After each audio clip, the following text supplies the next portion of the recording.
The weight of new ground. The prairie stretched endlessly in all directions, a sea of wild grass rippling under the late August wind. Sarah Mackenzie stood at the edge of their claim, her hand shielding her eyes from the afternoon sun as she watched her father guide the plow through reluctant earth. The soil here was different from Ontario, harder, drier, holding secrets in its depths that refused to yield easily. Sarah! Her mother's voice carried from the house, a simple structure of rough-hewn logs and sod that had taken them most of their first year to build. The water barrels nearly empty. Sarah turned from watching her father's struggle. At 17, she'd grown accustomed to the endless cycle of tasks that defined prairie life. Water hauling, bread baking, tending the vegetable garden that barely survived in this unforgiving climate. Mending clothes until the fabric gave up entirely. She missed the green abundance of Ontario, the way rain fell reliably, the way neighbors lived close enough to visit without planning an expedition. The well they dug last spring had started producing less water each week. Her father insisted it was temporary, that the water table would rise with the fall rains. But Sarah had seen the worry lines deepen around his eyes, heard the conversations that stopped abruptly when she entered a room. Inside the house, her mother Eleanor stood at the rough wooden table, kneading dough with practiced efficiency. At 42, Eleanor Mackenzie carried herself with a quiet strength that had only intensified since they'd left civilization behind. Her dark hair, streaked with premature gray, was pulled back in a practical bun. Flour dusted her worn calico dress. "Take your brother with you," Eleanor said, not looking up from her work. "He's been underfoot all morning, and the fresh air will do him good." The 10-year-old Thomas sat in the corner, whittling a piece of wood with more enthusiasm than skill. He looked up at Sarah with hopeful eyes. "Can I bring my slingshot? Pa said there might be prairie chickens near the creek." "We're fetching water, not hunting," Sarah said, but she smiled despite herself. Thomas was the only one who seemed to find adventure in their circumstances rather than hardship.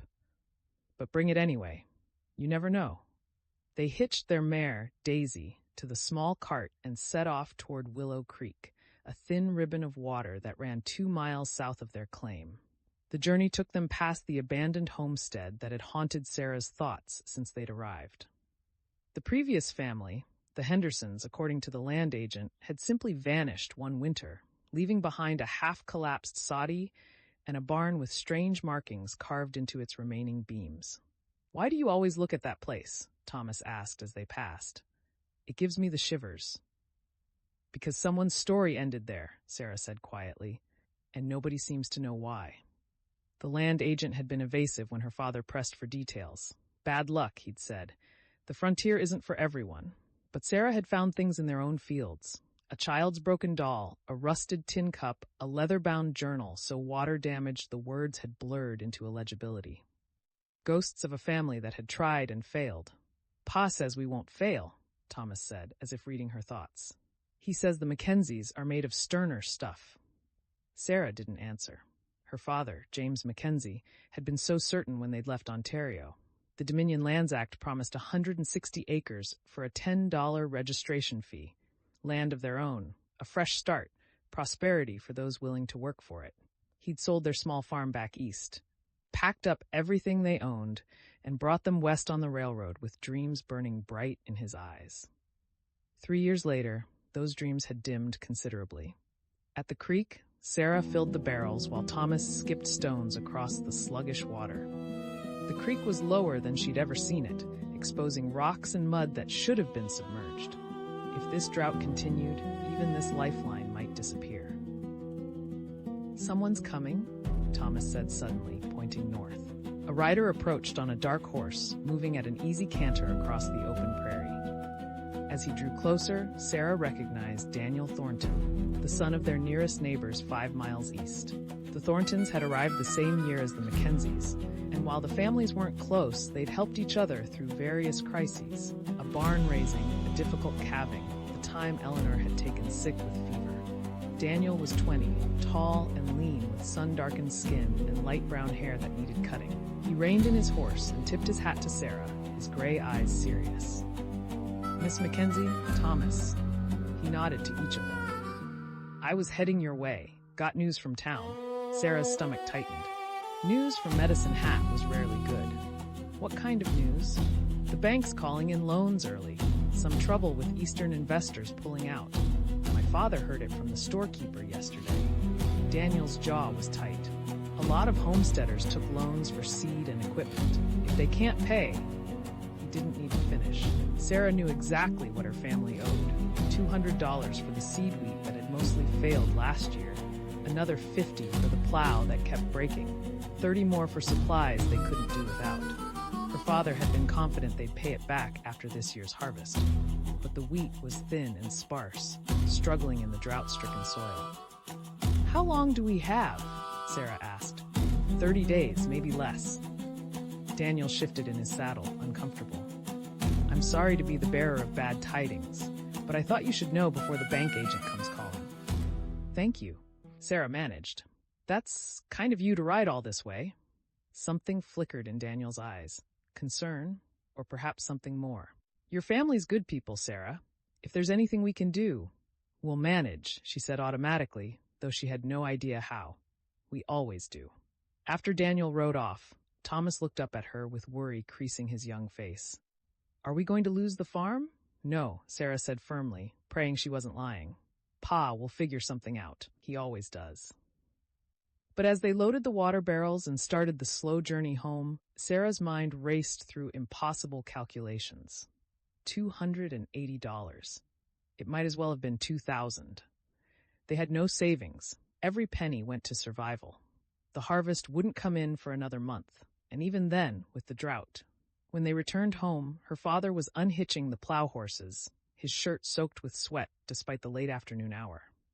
James Mackenzie was a big man, broad-shouldered and strong, but 3 years of prairie life had carved away any excess. His dark beard was streaked with dust, his hands calloused and scarred from endless labor. "Good haul?" he asked, nodding toward the water barrels. Sarah climbed down from the cart, trying to find the right words. "Pa, Daniel Thornton came by," he said. "I know about the bank," James cut her off, his voice flat. "Rode into town myself yesterday." Eleanor appeared in the doorway, wiping her hands on her apron. Something in James's tone had alerted her. "James?" He looked at his wife, then his children, and Sarah saw something she'd never seen before in her father's eyes. Not just worry, but fear. "We need to talk, all of us, inside." The family gathered around the rough table, the bread dough sitting forgotten to one side. James sat heavily, suddenly looking every one of his 45 years. "The bank's calling in the loans," he said without preamble. 30 days to pay in full or they take the claim." Eleanor's face went pale. "All of it? But we have 3 years invested." "The Dominion Lands Act doesn't protect us from private debts," James said bitterly. "I signed papers, put up the land as collateral. I thought—" He shook his head. "I thought this year would be different." "How much?" Eleanor asked quietly. $280. The number hung in the air like a death sentence. Thomas looked between his parents, not fully understanding but sensing the gravity. Sarah's mind was already working through options, discarding each one as quickly as it formed. "Could we sell the cattle?" Eleanor suggested. "Or the horses? The cattle would bring maybe $40, and we need them for winter." "The horses," James rubbed his face. "We can't work the land without horses, and even if we sold everything, we'd still be short." "There must be something," Sarah said. "Someone in town who could extend the loan, or—" "I already asked," her father said. "The bank's the only game in town, and they're not budging. Too many homesteaders in the same situation. They want their money now." Silence settled over the table. Outside, the wind picked up, rattling the shutters. Sarah thought of the Henderson place, abandoned and slowly crumbling back into the prairie. Would their home suffer the same fate? Would some future family find traces of the Mackenzies and wonder what had become of them? "There might be one option," James said slowly, reluctantly. "But I don't like it." Eleanor looked up sharply. "What option?" "There's a man in Medicine Hat, Cornelius Blackwood. He's buying up claims from homesteaders who can't make it, offering to pay off their debts in exchange for the land." "And then what?"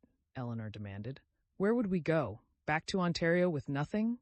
We sold everything to come here, James. Everything." "I know that."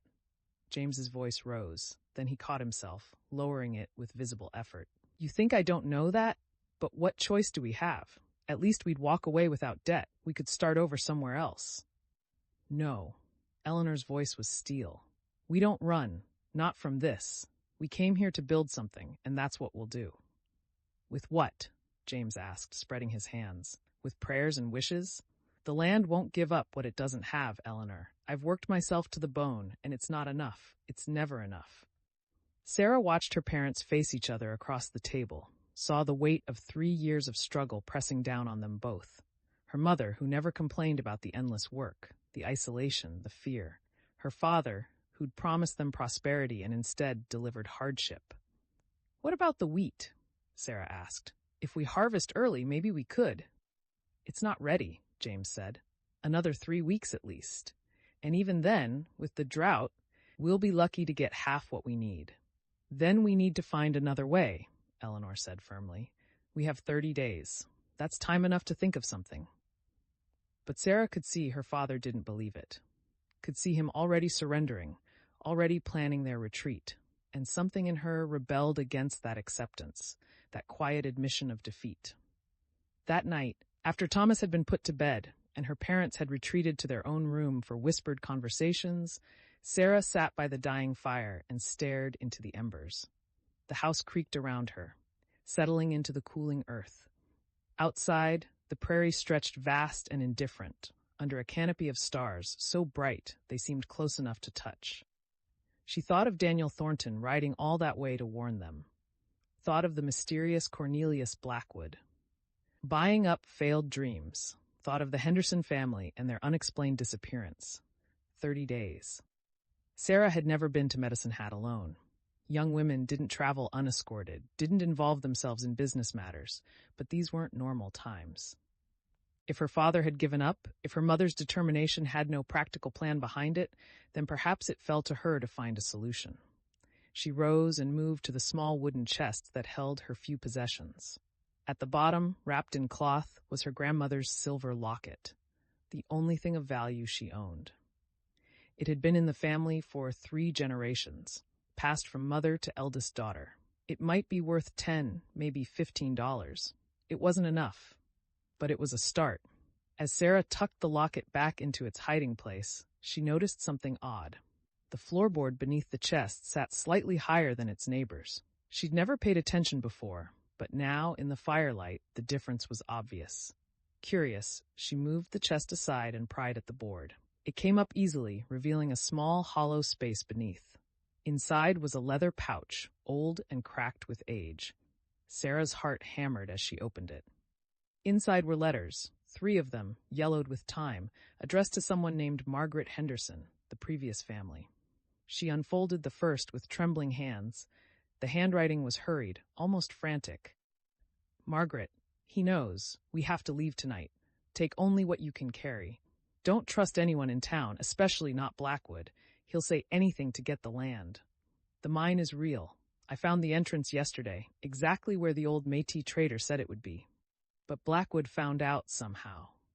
We're not safe here anymore. Burn this letter. Sarah read it twice, her mind reeling. A mine? Cornelius Blackwood? The same man her father had mentioned, the one buying up homesteads? She reached for the second letter, but before she could open it, she heard footsteps. Quickly, she shoved the letters back into the pouch and replaced the floorboard, sliding the chest back into place just as her mother emerged from the bedroom. Can't sleep?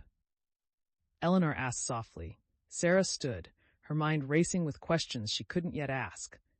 Just thinking. Eleanor moved to stand beside her daughter, both of them staring into the dying fire.